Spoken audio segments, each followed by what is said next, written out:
physical and mental abilities to an amazing degree. Provided, of course, they had enough money. A new breed of people was emerging, half human, half machine. And in Detroit, at least, not everyone was happy to see it. I'd just landed a job as head of security at Sarif Industries, a cutting-edge biotech firm. David Sarif himself handpicked me for the job, said he needed me to keep his people safe. My ex, Megan Reed, was one of them. Brilliant neuroscientist, Megan had found a way to make augmentation safe and affordable for everyone. All she had to do was present her research to Congress. But the night before her big meeting, my security measures failed. A team of Black Op mercenaries stormed into Sarif headquarters, massacring everyone in sight. 3 of the mercs were heavily augmented walking tanks. Their mission? Take out Megan and her team. I tried to stop them, but their leader tossed me through a plate glass wall. Last thing I heard as his bullets slammed into my brain was Megan's dying scream. I should have died with her. Only I didn't. High-end military-grade enhancements saved my life. The best augmentation Sarif's money could buy. It took me half a year to get a feel for her. Should have taken longer. But 6 months into my recovery, Sarif Industries was attacked again. This time, by a radical group of pro-human purists. Violent, militant, and fanatically opposed to human augmentation. They claimed to be members of Humanity Front, a non-profit organization that wanted the UN to limit biotechnology research. The thugs broke into Sarif's factory and found machinists working overtime on a top-secret military augment called the Typhoon. Sarif sent me to retrieve it, and when I did, I found one of the so-called purists next to it, wired with cerebral implants, trying to download its classified specs. Obviously, something more was going on. The Aug killed himself before I could question him. Sarif ordered me to dig deeper, so with the help of Frank Pritchard, Sarif's head of cybersecurity, I did. Turns out a second hacker had been controlling the Aug's actions from somewhere off-site. Pritchard and I tracked his signal to a secret FEMA internment camp in Detroit. The Black Op mercenaries were there. The same mercs who'd left me for dead 6 months before. Figured they'd try again when they saw me. It wasn't so easy for them this time. I took out the tank named Barrett, even got him to give me a new lead. A penthouse apartment in China. Of course, we both knew it would be a trap in the end.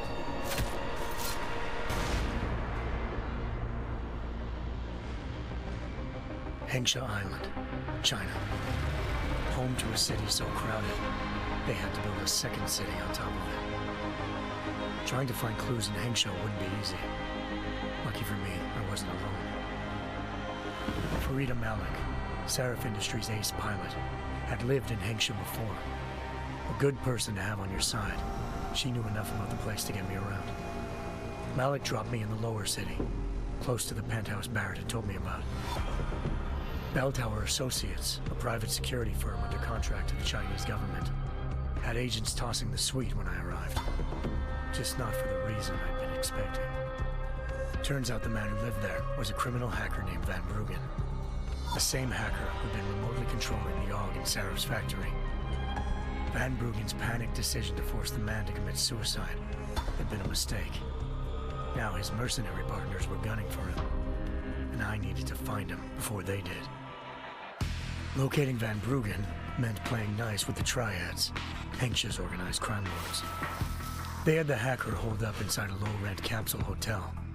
By the time I found him, Van Bruggen had no qualms giving up the woman who hired him. Zhao Yunru, president of the Taiyang Medical Corporation.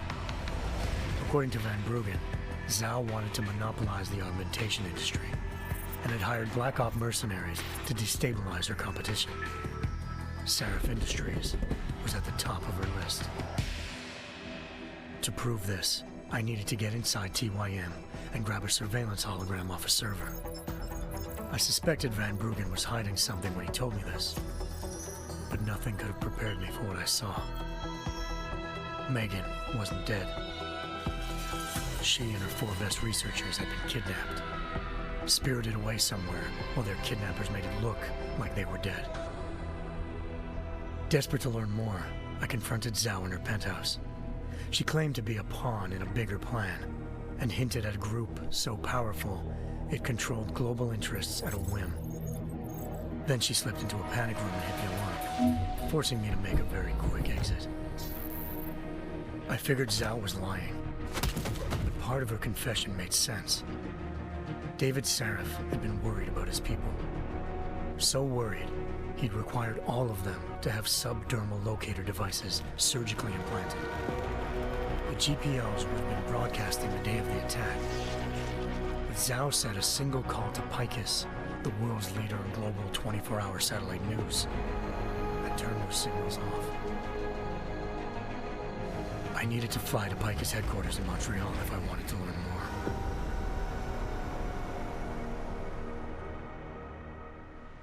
Eliza Cassan, Picus Communications' First Lady of News.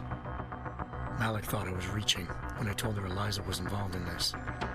The world's most famous news anchor, working with a mercenary hit squad. But when I confronted Cassan in her office, she freely admitted to jamming Detroit's satellites the night Megan's team had been taken. Said she's just been following her commands. I suspected she wanted to say more. But Black Op mercenaries showed up looking to shut us both down. And just like that, the Eliza I'd been talking to disappeared. The Mercs were led by an augmented killer I crossed paths with twice before, Fedorova, a woman who'd made silence her best friend. She waited for me to track Eliza's transmission to a secret server room underneath the Picus complex, then jumped me from behind. A deadly fight ensued. I made sure she never moved silently again. With Fedorova down and no one left to keep Eliza quiet, she reappeared. Turns out Picus's First Lady of News wasn't a lady at all. She was a sophisticated AI program, engineered to monitor data streams and control what people believed. Eliza told me the Mercs had brought in a Humanity Front doctor named Isaiah Sandoval to remove the scientist's implanted tracking devices while Detroit's satellites were down. She also told me to speak to David Sarif if I wanted to learn more. By the time Malik and I got back to Detroit, tensions between normal and augmented citizens had reached a flashpoint. Riots were breaking out in several cities, and the UN was being urged to intervene. Sarif was trying hard to convince Hugh Darrow, the inventor-turned-philanthropist who'd once been a leading proponent of enhancement technologies, to help stop a possible regulatory vote.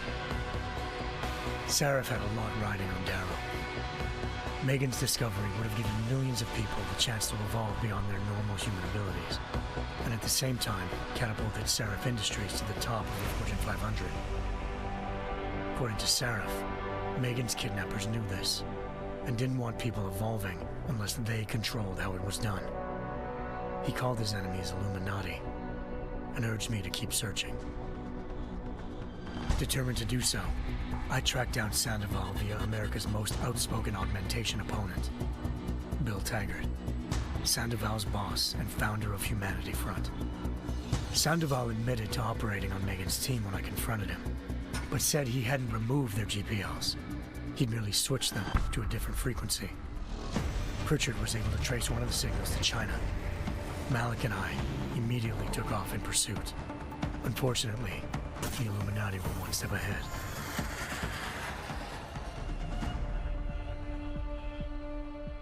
Ambushed. Shot out of the sky by Bell Tower Associates, seconds after entering Hengsha's airspace. Malik's piloting skills saved me. After a tense and bitter struggle, I escaped into Lower Hengsha. The tracking signal I was following led straight to the Triads, or more specifically, to the augmented arm of Tong Si-hung, leader of a gang of augmentation harvesters. Tong said they'd taken the arm off a corpse, which Bell Tower had left at their door, meaning at least one of Sarif's scientists was dead. Maybe not the rest of them, though. Tong pointed me to a port used for human trafficking and helped me slip aboard a Bell Tower ship. He was sailing to Rifleman Bank Station, a military base in the South China Sea. Bell Tower was holding kidnapped civilians as prisoners there, and using them to perfect the Hyron Project, a human-computer interface that left most of its test subjects dead. My search for Megan would have ended then, if not for a mysterious ally named Quinn. In exchange for my help exposing Bell Tower, he slipped me aboard a second ship headed to Singapore and an Illuminati-run biotech facility called Omega Ranch. 3 of Serif's scientists were there, forced by their captors to create a technology capable of remotely shutting down augmented abilities. Thanks to an emergency recall notice issued by the World Health Organization, millions of people all over the world already had the biochip installed. With the help of the scientists, I tracked Megan to a private section of the ranch. There, I ran into Yaron Namir, the walking tank who'd put a bullet in my brain the first time we met. He'd teamed up with Zhao and was hoping to catch me off guard. Their little ambush didn't work.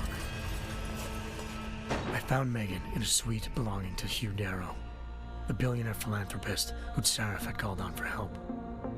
Darrow had convinced her to go along with the biochip plan by promising to sabotage the tech. As she was explaining this, Darrow appeared in a global broadcast, telling the world that augmentations would be the death of mankind. Then he activated the biochips to prove his point. All over the world, augmented people flew into a killing frenzy. Darrow had betrayed everyone, and it was up to me to set things right. To do it, I had to reach Panchaea, a massive installation in the Arctic Ocean. As I raced through corridors built by an all-augmented workforce, I saw death and destruction firsthand. By the time I shut down Darrow's broadcast, I knew the damage he'd done. Still, humanity's future remained unclear. How would the world react to this sabotage? Would people ever regain their faith in augmentations again? What would be the Illuminati's next move? Only time could give us the answers.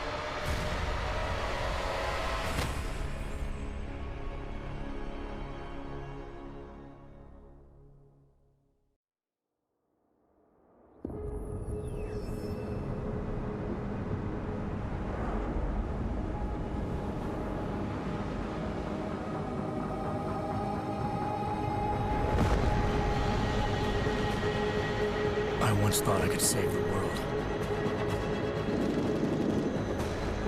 Now look at it.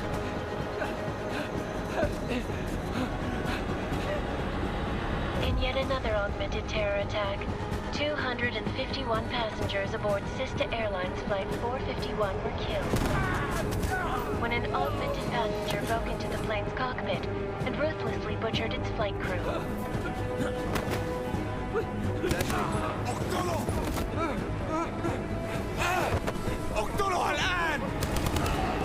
Details recovered from the black box recorder suggest that the man may have been suffering flashbacks to the AUG incident. That horrible day 2 years ago when augmented people all over the world flew into a psychotic killing spree, causing the greatest loss of life in recent history. Sometimes, you just have to let go and embrace what you've become. Not gonna go all wonky on us now, Hansa, are ya? Well, if I do, McCready, I guarantee you'll never see it coming. Agent Jensen, am I gonna have a problem with you? No, sir. No reason to assume you would. Good, because you are the only augmented operative on this team, and I intend to make good use of you. Listen up, all of you. We got a sandstorm barreling down our arse and we can't afford to make mistakes. We're going after this man, an arms dealer named Shepard. He's ex-Bell Tower, one of the Special Forces commanders who disappeared during the incident. And he's come out of hiding. That cannot be good. It's not. He's selling weapons and military-grade augments to terrorists. This is Iran Singh, the undercover agent who lured Shepard out of his hole. Best you see Interpol's got. For 3 years he's worked hard to get in tight with the Jinn, an Iraqi smuggling cartel that's infected the Eastern Hemisphere like a plague. Last week, our arms dealer sent a message to the Jinn, offering to sell them a shitload of black market merchandise dirt cheap. They told Singh to handle the buy. They're not gonna like it when Interpol disrupts that party. Singh's cover really that good? It is right now. We need to keep it that way. This is where the deal's going down. A half-finished high-rise hotel that's been abandoned ever since the incident. It's not a pretty picture inside. Let me guess. Most of the laborers were augmented with heavy-duty industrial rigs. So when the incident hit, and they all went schizo, things got gruesome real fast. And no one, except for some homeless junkies, have been inside the place ever since. So what's the plan, Director? Singh's meeting Shepard on the ground floor, inside the hotel's main atrium. He sent the bulk of his Jinn crew to the penthouse levels to secure a vantage point. I want McCready's team to take up positions overlooking the atrium and make the arrest. Jensen, you're going in solo from the roof. My objectives? Keep the Jinn from joining the party. As far as we can tell, only one route connects the atrium to the penthouse level, a halfway decent elevator shaft. Here. I want you to block access to it. Fine. Just cut me loose. Do you plan on relying solely on your augments for this one? I'd recommend taking a little hardware, just to be sure.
Task Force Actual.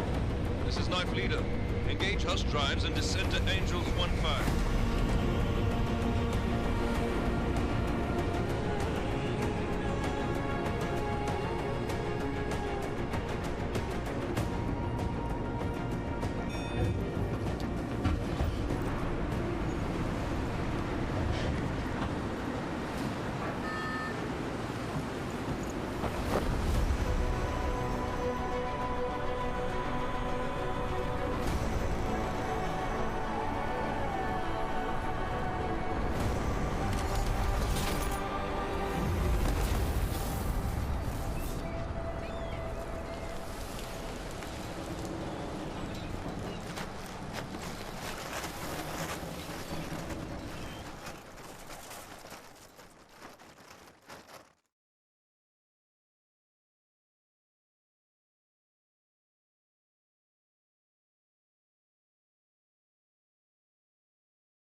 Jensen. Penthouse access route secure. Jin shouldn't be a problem. Over. Copy that. About fucking time. Enemy helo sighted.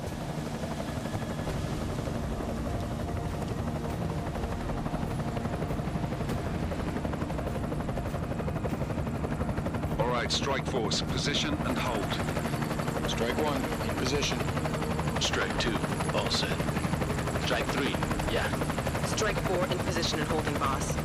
Eyes up, safety's off, guys. Yeah, no shit, brown nose. Watch your fucking mouth, Halliday. Both of you shut up. 5 in position.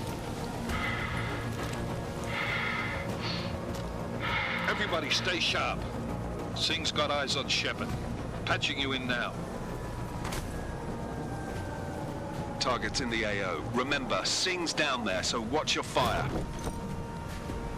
You got balls, Singh? Executing a buy with a sandstorm on our ass? I cannot take credit for Mother Nature, mister. You can call me Shepard. How biblical. Are these the weapons?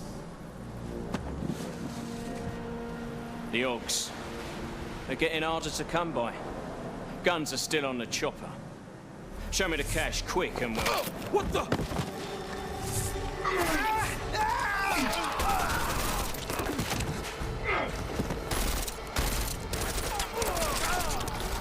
The pod has been crashed. Shepard is dead. What? By who? What's going on down there? Miller, this isn't the Jinn. Repeat, it's not the Jinn. They're after the weapons. Open fire! Open fire! Weapons free! Open up! Greedy. Making a grab for the chopper. You got a shot? Negative. We're under heavy fire down here. We can't let that chopper take off, Jensen. I got it.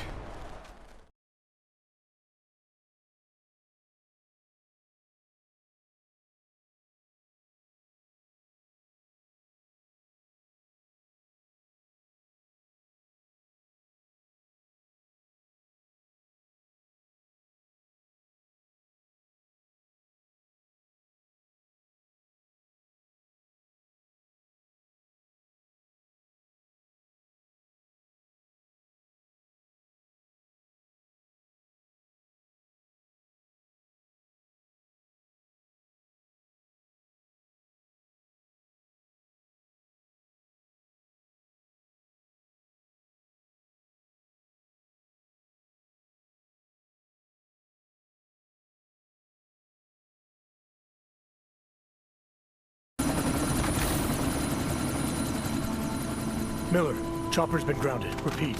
Jensen! You're welcome. Shit.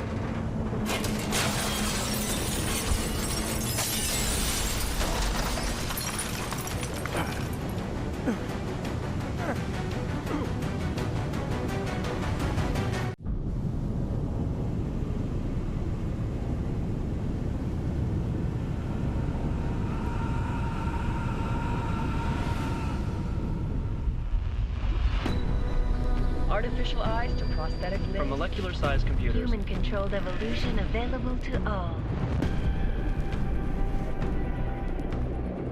We will merge with machines, with When computers. this is done, the Illuminati won't be able to control men and women like you. No, stop! And planned. Scenes of horror on the streets of Detroit. Kind of madness has gripped mechanically augmented people. Shanghai, Los Angeles, Ankara, Dubai. People are dying out there. Millions of people. The search for survivors in Pangaea has been downgraded to a recovery mission. The Czech Republic leads a growing list of countries calling for the relocation of its augmented citizens. It's a new world, Adam. It's afraid of people like us.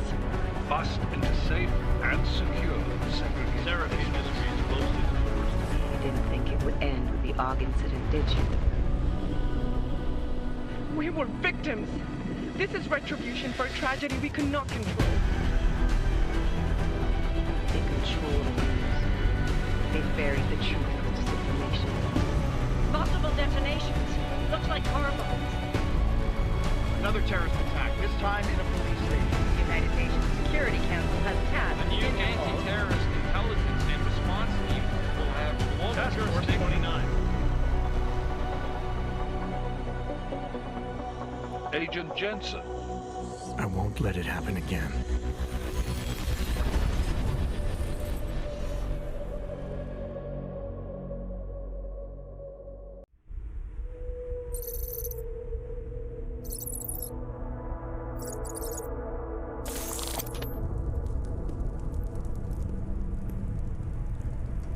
What have the events in Dubai cost us? They knew the risks. How many assets did we lose? All of them. This sandstorm didn't help. The mission was a success. Clearly, your scale for success is a generous one. However, the erratic nature of the attack could work to our advantage. Interpol will be confused for weeks, and with our continued guidance, the people will come round eventually. We are all in this for the long game, after all. That's never changed. You think so? Do I need to remind you all how far we have veered off course? The Og incident has caused a schism in society. Things are worse than we projected, and growing more unstable every day. This will not be tolerated. To ensure the success of our vision, the disruptive elements must be excised. No one here disagrees with you. But let me fly to New York and I will personally evaluate the situation. We may already have the votes we need to ensure that the Human Restoration Act passes. Very well. Stanton, you accompany him. We may need to exert financial as well as political pressure to silence anyone opposed. Proceed. Elizabeth, I'll contact you later. It won't succeed, Lucius, even with Dowd's money. You know what Rand will find in New York? Weak, ineffectual men. And with Nathaniel Brown still an unknown factor. Of course. That is why we're proceeding with our alternate strategy. You have claimed much in the past, Paige. This is your chance to deliver. Everything is in place. We can initiate whenever you wish. I'll secure your communications, Bob. Jaina seems to have eyes everywhere these days. He and his Juggernaut Collective... Jaina's won't be an issue. I've made arrangements. I laid the foundations. Now it is time to get everyone's attention. Paige, activate the sleep cell.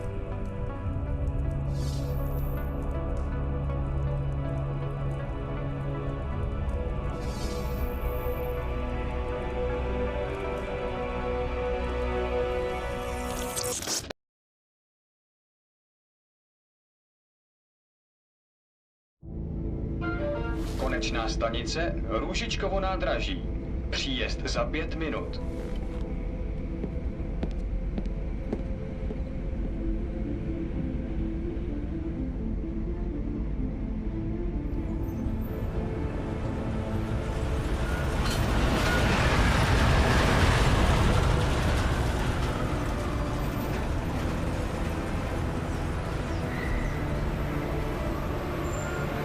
Miller, it's Jensen.